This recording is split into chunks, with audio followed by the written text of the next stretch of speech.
Picture this. It's 6:30 a.m., Tuesday. Just cold enough for your breath to fog up the window. And there I am, half awake, trying to coax some life out of my ancient coffee maker when the world outside just erupts. I mean, you ever get that feeling when trouble shows up before you've even had your first sip?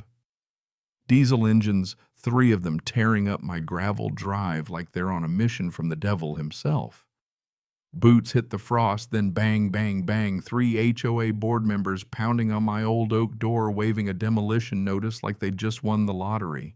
And here's the part that'll make you spit out your coffee. Those same smug bullies had no clue I'd been elected their new HOA president just last night. They skipped the meeting because, well, folks like that figure the rules are for everybody else. 4 generations, $2.3 million in property, 47 acres that survived the Dust Bowl, and they want to wipe it off the map. Tell me, what would you do if strangers showed up to tear down your great-great-granddad's homestead? Go ahead, drop a comment. I want to see who's got HOA scars out there. Let me back up a sec. Name's Ezra Colton. 2 years ago, cancer stole my wife, Sarah, at just 44. She was the sort who made any room brighter, left her scent, lavender, and hope clinging to every curtain, every memory. After her funeral, I was lost in corporate hell, shuffling paper in glass towers while my daughter Melody tried to remember how to smile. It was Sarah's last words that saved us. Take Melody home, Ezra. Take her to where your roots run deep.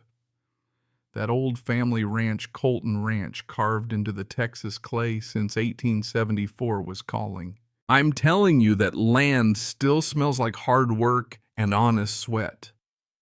The barn beams bear my great-great-grandfather Josiah's initials, cut deep by hands that dug in through drought tornado and the Dust Bowl. We survived it all. And 6 months back, I pulled Melody out of the suburbs and brought her home. Not that she was thrilled swapping shopping malls for mucking stalls, but watching her brush down thunder, our old gelding humming the same lullaby her grandma once did. That's when I knew I'd made the right call. Now enter Priscilla Worthington Hayes, Queen Bee of HOA Hell. She's the sort who thinks roughing it means the hotel ran out of cucumber water. Drives a white Tesla, parks it across 2 spots like she's claiming the moon. Her husband Bradley builds luxury boxes disguised as homes. Priscilla had run the Sunset Meadows HOA like her personal fiefdom for 8 years, and I was a stain on her suburban canvas. See, the HOA didn't even exist until 1987. A good century after Josiah laid the first fence post, but that didn't stop Priscilla from strutting up my drive, perfume cloud, first clipboard ready, reading me the riot act. My barn, an unsightly historic treasure. My fence encroaching. Rooster crowing at dawn, noise violation. She rattled off those violations like a hit list. That's when Melody stepped in, eyes blazing. Dad, why do strangers want to destroy our home?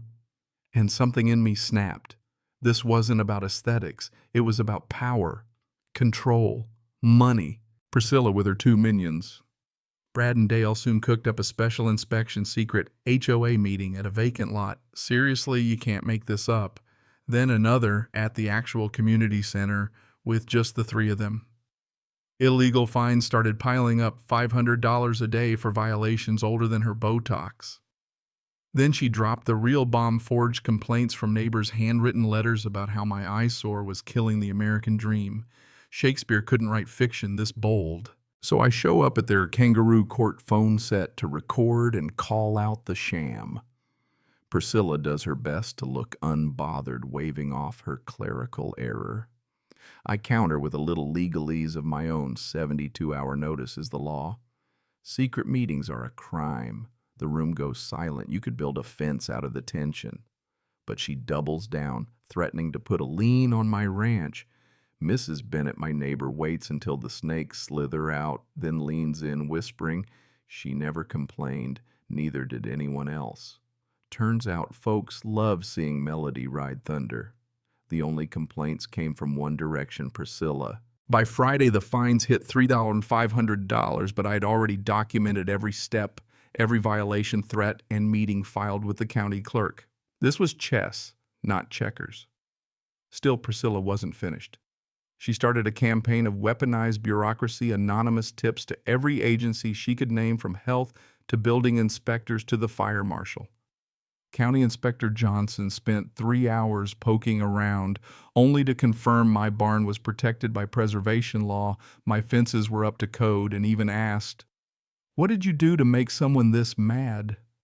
I just smiled and filed a police report for vandalism with video of Dale sneaking around at midnight.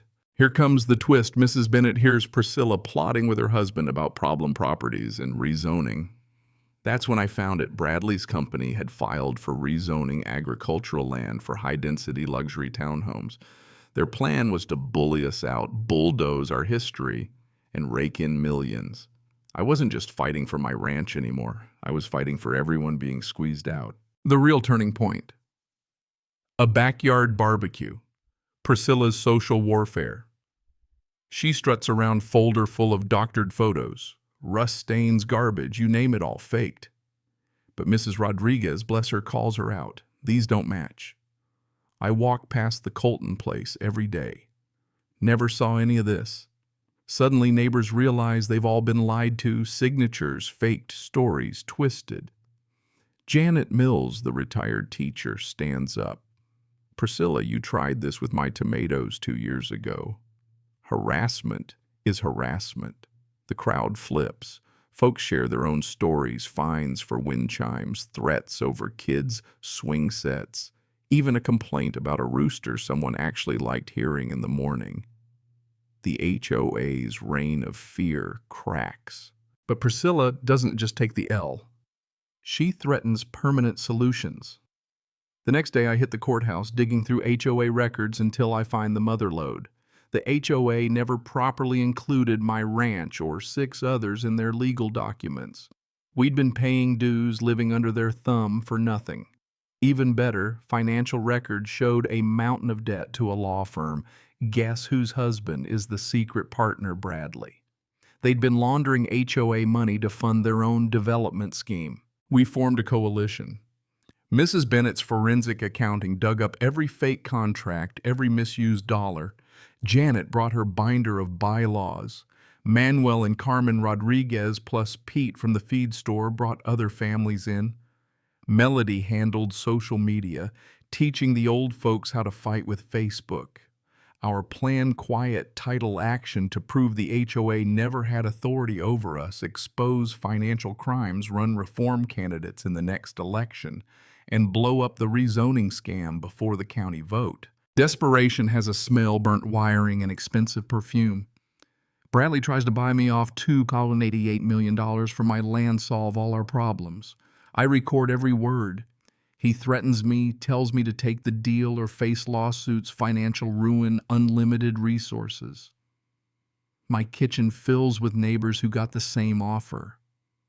Priscilla steps up the attacks, flyers, fake social media, anonymous tips to every agency, even a bogus Child Protective Services complaint.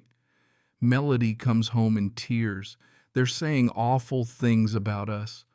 When they chain and then weld my ranch gate shut, post fake condemned signs, and slash my water lines, nearly killing our horses, well, now it's criminal. Security cameras catch it all. Insurance investigators, police, even the county supervisor get involved. Then the final twist. Carmen's son, tech genius, traces the smear campaign right back to Worthington Development's office. Screenshots, IP logs, metadata, all pointing to Priscilla and Bradley. By the time CPS comes for round 2, the caseworker all but apologizes for being used as a pawn. Election day. The community center is packed, news crews, county officials, neighbors with decades of pinup stories. Mrs. Bennett presents the financial audit exposing $67,000 in stolen dues. I play Bradley's threat over the sound system. Janet reveals the illegal boundary formation. Residents tell their stories. Police Chief Anderson arrests Priscilla right there, followed by Bradley. The FBI loves an early morning perp walk. The vote, I'm elected HOA president with 89%, and our first act, every bogus fine and violation gone. Sunset Meadows comes alive. Monthly dues slashed, a real improvement fund, established a heritage garden on Priscilla's old slush fund land. Kids learn to ride horses, neighbors share meals. Melody starts teaching law to younger kids. Even state legislators catch wind passing the Homeowner Protection Act to make sure this never happens again. Justice tastes sweet, let me tell you. Priscilla does 18 months in federal prison. Bradley gets 3 years. Stolen money is recovered. Property values jump. Our story spreads 17 communities across 3 states. $400,000 in stolen funds returned 12 corrupt board members in prison.